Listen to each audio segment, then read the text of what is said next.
Stalingrad features prominently in today's Russian papers. That is to say, Russia's new nuclear-powered icebreaker, Stalingrad, construction of which is underway.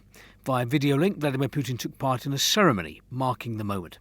From ice-breaking to law-breaking, and on the front page of the government paper Российская газета, the headline 14+.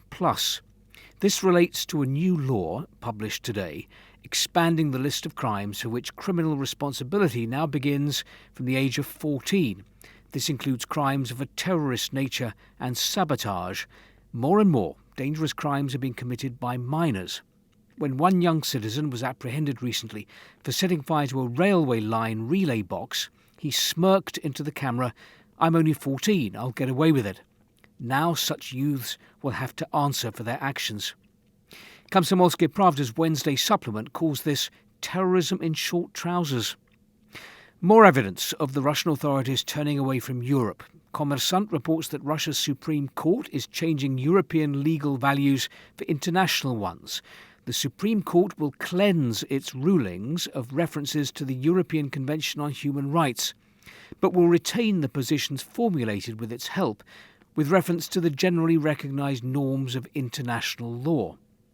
Arguments and Facts interviews a retired Russian lieutenant general and says to him, European politicians are calling for preparations for war with Russia. Is Russia preparing for war with Europe? He replies that because of the Russian army's fighting experience, we are a very dangerous enemy for them. If Europe tries to launch an attack on us, it will be physically destroyed. Russia continues to portray Europe as the aggressor, as a threat to Russia. But in fact, it was Russia that launched an attack on Ukraine, and which has been waging a war there. Meanwhile, the Russian press continues to report negative news about the Russian economy. This is the front page of today's Nezavissimaya Gazeta. Russia's industry is somewhere between stagnation and decline.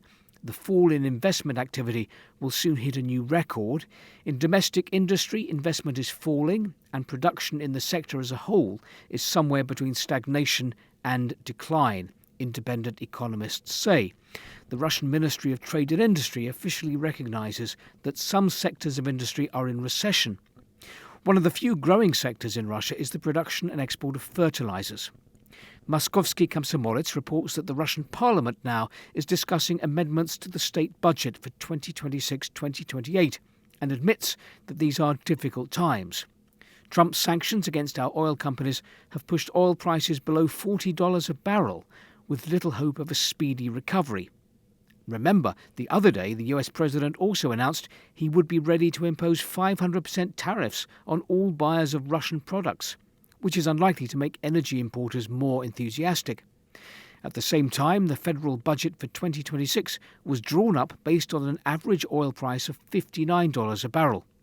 $35 is the central bank's risk scenario. If the average price of Russian oil is fixed at this level, the consequences for the economy and the budget will be catastrophic. Also, according to Arguments and Facts, in Russia, the share of loan applications which are rejected has reached nearly 82%.